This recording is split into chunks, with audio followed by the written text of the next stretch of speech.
TVU, Canal Universitário de Fortaleza.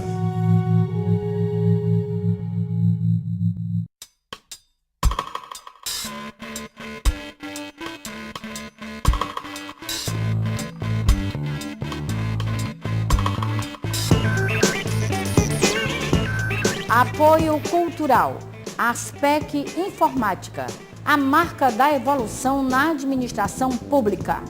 Revista Ceará e Municípios, integrando a capital com o interior. Vamos dar continuidade ao primeiro encontro cearense dos gestores da saúde sobre drogas. Então nós convidamos a todos vocês para esta roda de conversa que ela propôs que fosse assim, não é? Bem informal. E eu já passo então a palavra para a Carolina para que ela dê início a essa roda de conversa. É um prazer, assim, eu acho que é sempre satisfatório quando a gente se encontra para estar conversando sobre uma temática tão importante, né, porque toca na vida de todos nós, né, porque somos um país e um mundo, uma humanidade que faz uso de drogas, né, sejam as legais ou ilegais. A verdade é que a humanidade sempre usou drogas, né? A história da humanidade, né, acompanha a história do uso de drogas e vice-versa. A história do uso de drogas acompanha a história da humanidade, né? O que acontece dentro dessa realidade das drogas é que, na verdade, os problemas relacionados a elas é que são bem atuais, né? São recentes. O uso é milenar, acompanha a história da humanidade, mas os problemas relacionados às drogas é que é realmente uma coisa bem recente, né? E aí a gente, acho que a primeira coisa que a gente deve quebrar, que a grande questão da problemática com relação ao uso de drogas, não é a droga em si. Eu acho que na medida, quando a gente coloca assim, a droga como tendo esse grande poder, isso vai se desdobrando numa série de práticas muito perigosas, certo? Não estou minimizando os riscos da dependência química, de forma alguma. Nem sempre eu estive nessa posição de estar no Centro Regional de Referência, ajudando a coordenar cursos e pensando em questões pedagógicas. Eu já fui profissional de CAPS, da saúde mental, então eu conheço de perto essa realidade da dependência química.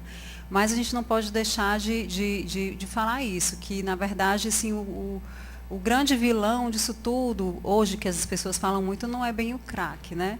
As pessoas, o grande vilão, se a gente for pensar em males ao próximo e males a si mesmo, a gente já sabe muito bem que é o álcool, e é uma droga legalizada, né? Então, assim, existe uma série de questões políticas e econômicas, e, enfim, que fazem com que a gente seja contaminados por uma visão um pouco errada da realidade, para a gente acreditar em certas premissas que dificultam um pouco a atenção a esse usuário de droga, entende? Dificulta um pouco a atenção às pessoas que fazem uso de drogas, certo?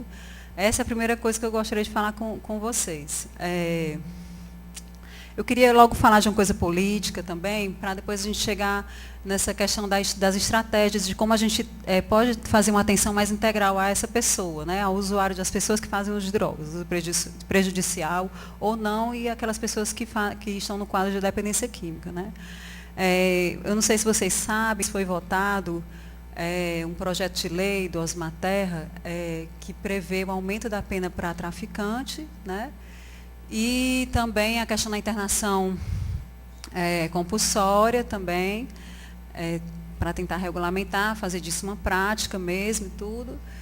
E foi aprovado, né, sob aplausos e falácias científicas e falácias muito demagógicas, assim, foi realmente assim, muito complicado o que aconteceu lá, porque tem muita gente pensando essa questão, tem muita gente lutando por uma outra política com relação às drogas, e o Brasil ele está ainda nessa questão de guerra às drogas, né?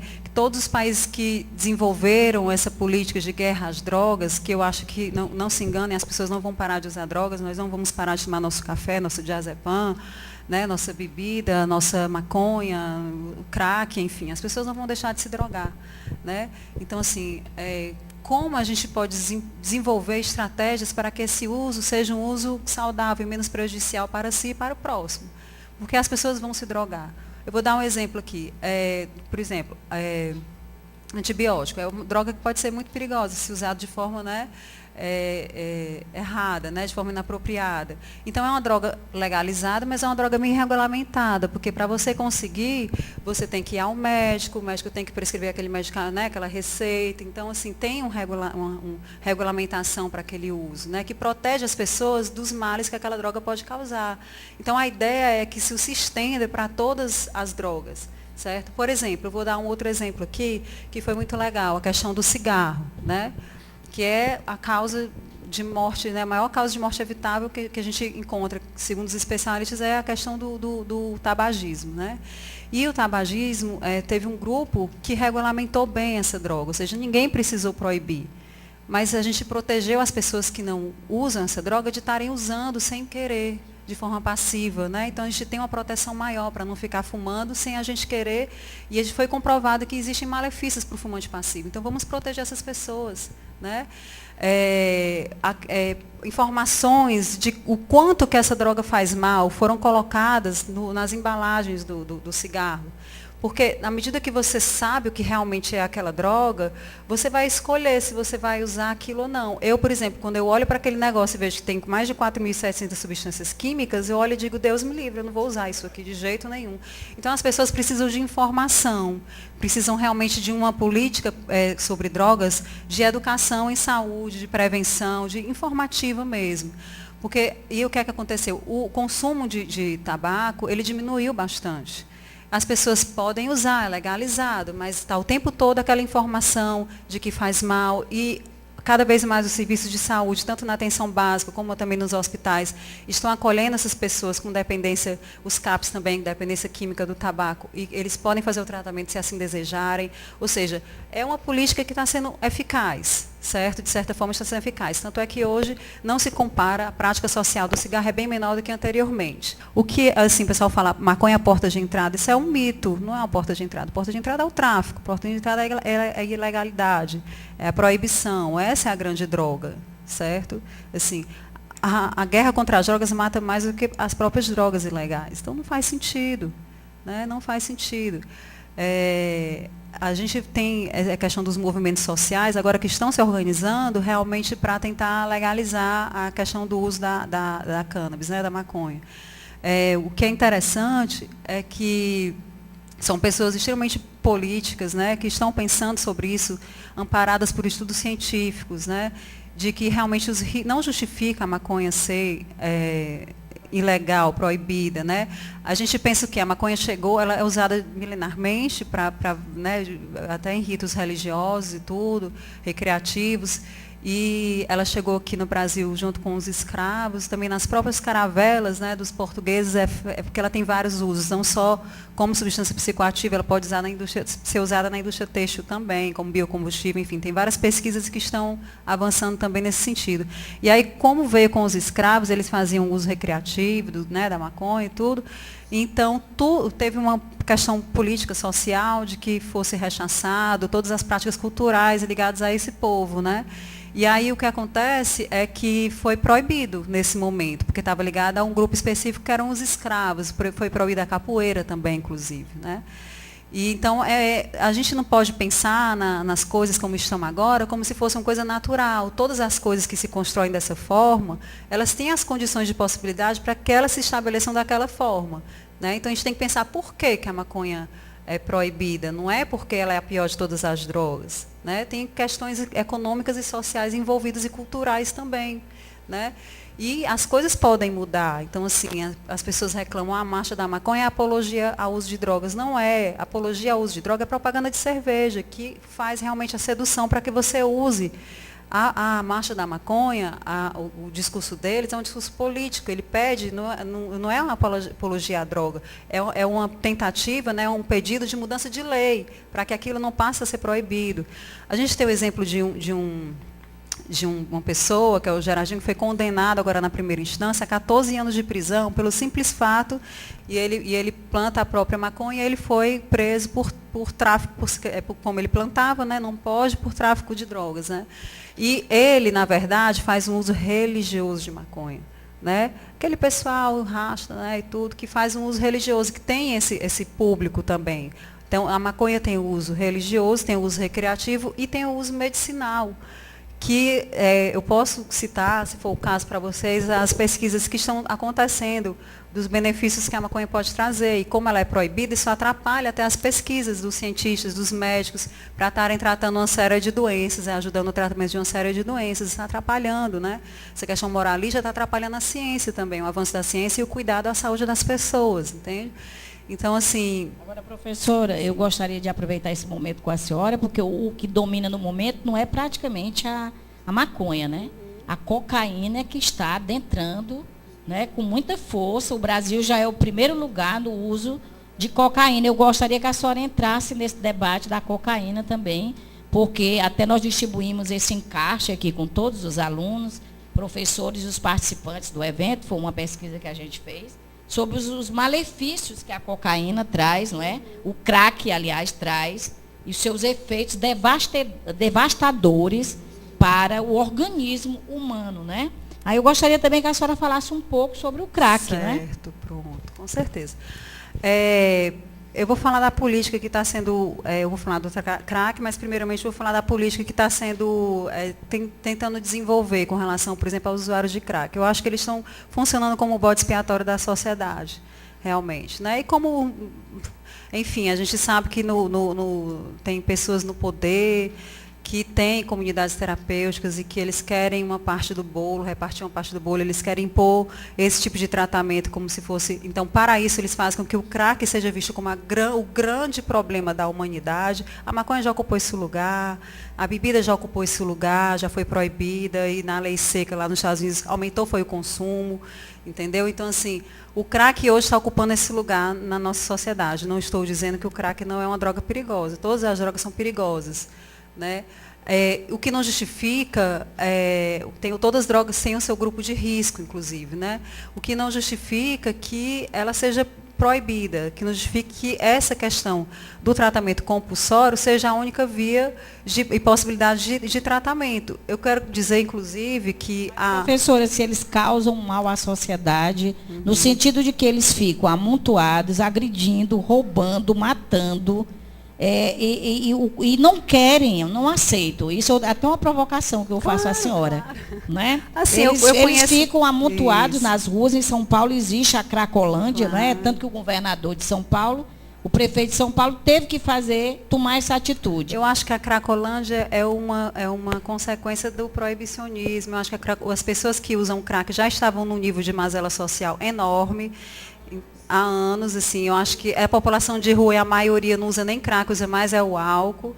A gente tem visto nas últimas pesquisas que apontam, ao contrário do que a mídia divulga, que o crack, na verdade, muitos usuários são funcionais de crack. Então, pessoas que usam crack, que trabalham, que têm uma vida normal e que usam crack, essas pessoas que estão na Cracolândia, elas já estavam no nível de mazela enorme. Não estou dizendo que o crack não traz malefícios, traz.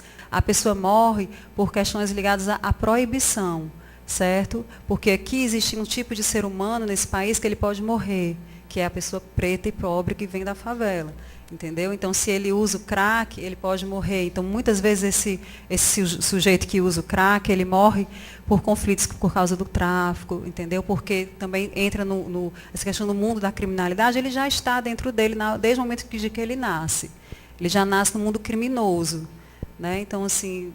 Eu estou falando também isso para provocar também, entendeu? Eu acredito que existam questões políticas, sociais, educacionais, são inúmeras questões históricas, como a professora já colocou, mas nesse momento, enquanto profissional de saúde, vendo pela política, os gastos que nós temos com o crack, com as drogas que têm potencial de destruir todo o sistema neurológico das pessoas. O álcool também. Principalmente. O crack não representa uma pequena fatia. Vai representar uma grande fatia se for aprovada a internação compulsória e o tratamento de internação, que é o mais caro. Mas um tratamento ambulatorial, um tratamento de base, sim, que essa é a proposta, né, o que é que eu vejo enquanto profissional de saúde que estou lá na ponta? Eu trabalho numa emergência pediátrica. E num hospital que também tem maternidade, que é o hospital aqui em Fortaleza. E o que é que eu vejo? O reflexo do uso das drogas para as gerações futuras. E isso aí tá certo, sempre houve o consumo de álcool. O álcool quem mata não é o trânsito, é o álcool. Né? Eu concordo com isso. Mas o crack, para quem está lá na ponta, como eu vejo coisas assim que eu não acreditava. Se fosse alguém que tivesse me contado, eu não iria acreditar. Tipo, mães de 14 anos que já estão na terceira gestação, as crianças nascendo tudo com baixo peso, nascendo já dependente de crack. Você sabe o que é você estar com um bebê ali altamente desnutrido, né, com a carência nutricional, já dependente, tem que ser usuário de drogas para não ter convulsões, né? Quer dizer, o crack, ele é devastador realmente, o álcool é também, mas o crack é muito mais do que o álcool. Por que que o crack está no boom da vez? Por que que ele está na moda? Pode ser, e eu acredito que seja realmente. As políticas, nós vivemos através dos impostos, né? Inclusive, 15% dos impostos que são arrecadados no Brasil são repassados para custear a saúde. Mas o álcool, ele leva mais tempo para causar esses malefícios. Uma gestante que é usuária de álcool, ela pode sim ter o bebê de baixo peso. O bebê, ele pode nascer e pode ter delírios trênicos também, ele pode. Mas com crack, eu não conheço nenhum, enquanto profissional que estou lá na ponta, que o bebê realmente não seja completamente prejudicado. Como eu falei, também sou da emergência pediátrica. Chegou, há mais ou menos uns 2 meses atrás, uma criança com um traumatismo craniano lá. E aí eu fui perguntar por que tinha acontecido isso. Aí foi que a mãe me relatou. A mãe me relatou que os 2 filhos dela, um de 15 e um de 17, já estavam no IJF. Ela morava no conjunto fulano de tal lá. E ela teve que se mudar porque os filhos dela eram usuários de drogas e se envolveram numa confusão E os traficantes entraram dentro da casa dele para matar todo mundo, inclusive a criança de 3 anos de idade. Entendeu? E os 2 meninos já estavam lá no IJF internados. Ela se mudou para outra comunidade e eles foram lá e tentaram matar os 2 filhos dela. Com o álcool, por ser talvez legalizado, é legalizado, né? Não acontece isso. Mas o crack acontece e traz violência. São adolescentes, 15 anos e 17 anos já tinham levado 2 tiros. A violência também, como você assim, trouxe, está ligado muito à questão da proibição, né? A questão do tráfico, envolvimento com o tráfico, né? Porque precisa comprar com o traficante. E não se enganem, os únicos traficantes que vão presos são os traficantes de beira de esquina, os que não têm armamento, aqueles traficantes, a gente pensa que traficante são todos iguais, não são. Os grandes traficantes que têm armamento, eles não vão presos porque eles têm dinheiro e têm poder. Aí você toca num ponto especial, que é o ponto das pessoas que têm problema com relação realmente à dependência química e problemas com relação ao uso de substâncias psicoativas. No caso, você está trazendo a questão do crack. A proposta que eu acredito, que eu ajudo a desenvolver, é que a gente repensar exatamente isso, o tratamento dessas pessoas, como fazer o acompanhamento dessas pessoas. Como? Essa é a grande questão. Como fazer o acompanhamento dessas pessoas? O hospital lá que eu trabalho é vizinho ao Hospital Dia. E eles tentam resgatar. Mas é difícil. Eles mesmos chegam. Eu não quero ir mais, não quero estar lá. Então, eu acho. Não quer estar no Hospital Dia para fazer o acompanhamento, claro. o tratamento. E aí, nesse ponto, eu realmente concordo. Eu posso estar sendo. Eu concordo com a internação compulsória. Por quê? Porque uma adolescente dessa, de 14 anos, que já teve 3 filhos, infectada pelo vírus HIV, altamente debilitada, uma pneumonia, não tem condição de sobreviver. Então, tem que internar. É Professora, uma medida, nesse momento, claro, eu acredito que seja uma medida necessária. Eu vou me posicionar que talvez ela não tivesse tão debilitada se a saúde tivesse fazendo as estratégias de redução de danos, por exemplo. Entendeu? Se a saúde tivesse condições, se os profissionais estivessem preparados para desenvolver estratégias ambulatoriais e na atenção básica com essas pessoas. Como o que a gente oferece para eles é só a questão da internação, é muito difícil você abordar uma pessoa e dizer, você tem que parar, olha que coisa feia, olha que coisa ruim que está acontecendo, você tem que parar. Assim, a pessoa não vai te escutar, mas você se aproxima daquela pessoa, né, com uma técnica de abordagem decente com aquela pessoa e de repente traz primeiro informações e dependendo da questão dela, né, você traz insumos para que ela não se contamine, você começa assim, informando. E o serviço tem que estar muito aberto, as pessoas têm que estar muito próximas, a atenção básica tem que estar muito próximo dessas pessoas. Porque quando a pessoa se queixa, ela estabelece primeiro um vínculo com você, certo? E quando a pessoa de repente se queixa, poxa, eu estou tão mazelado com isso, estou a fim de dar um tempo, você está ali próximo, ela vai te dizer isso, e aí você diz, eu posso te ajudar. A gente tem também, além desses insumos, além do, dessas informações que eu estou te dando, vamos ali no CAPES, vamos ali fazer uma desintoxicação, vamos ali participar de um grupo psicoterapêutico. Isso só vai acontecer se você se aproximar dessa forma, com a técnica de abordagem, olhando aquela pessoa como um sujeito múltiplo e singular. Então, assim, isso. Todos esses malefícios que a professora citou, talvez pudessem ter sido evitados da infecção, da tuberculose, se as estratégias de redução de danos estivessem bem implantadas. Só que nós estamos com um olhar muito contaminado pelas questões midiáticas e a gente acha que não, que o melhor é parar.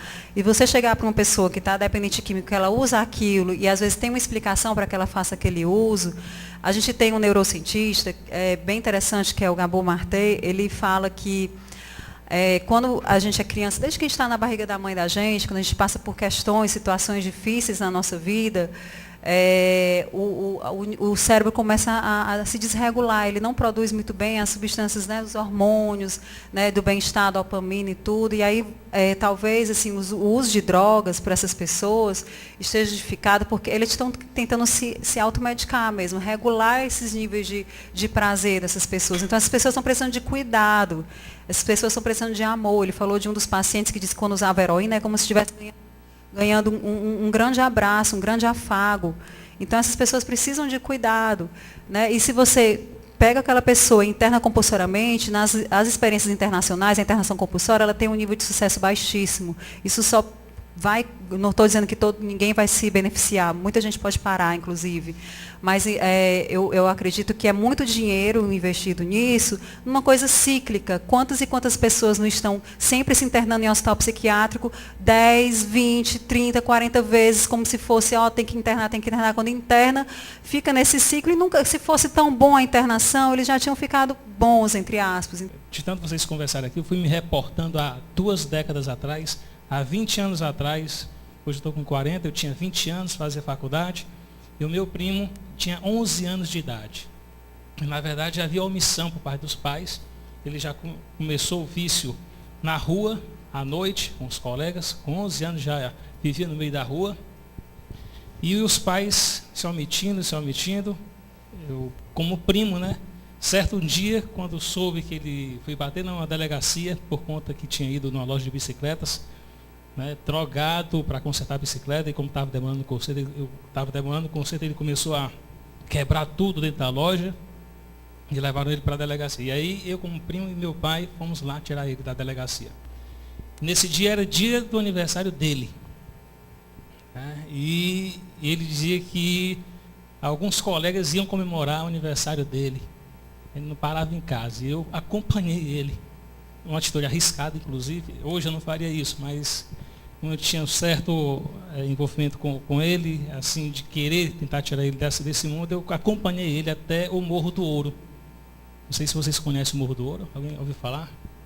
Morro do Ouro, ali perto do Liceu do Centro. Não sei como é que hoje está, 2 décadas depois. Mas há 2 décadas antes, ele foi na frente e eu fui atrás, subindo o morro.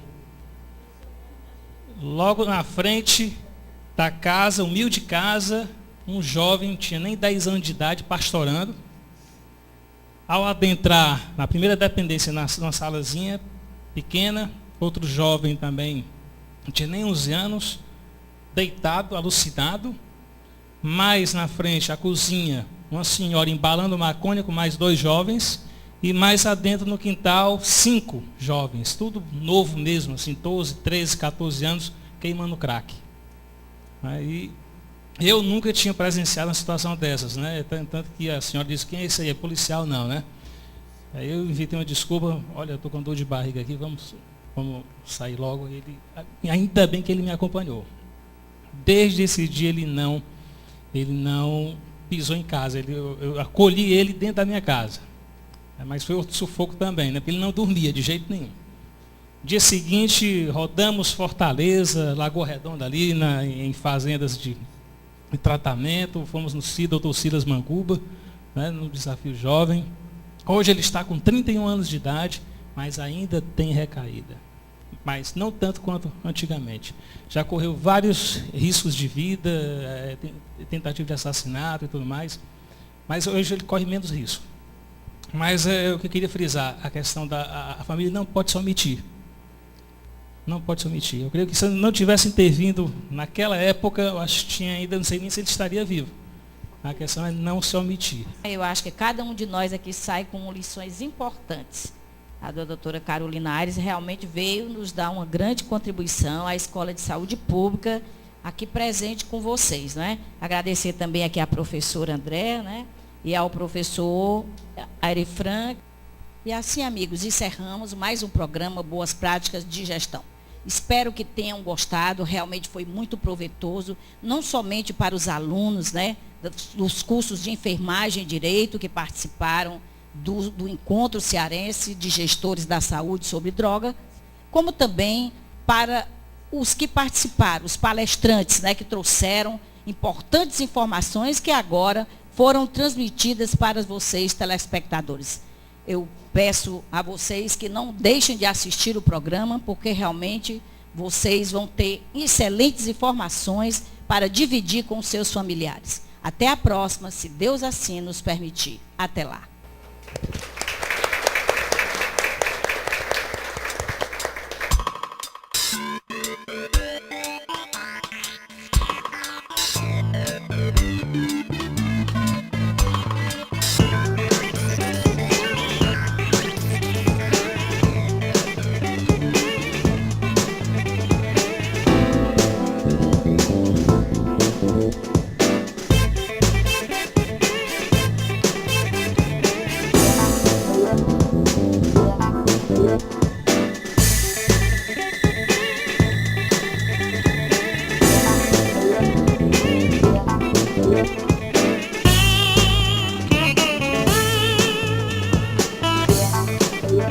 Apoio cultural, Aspec Informática, a marca da evolução na administração pública.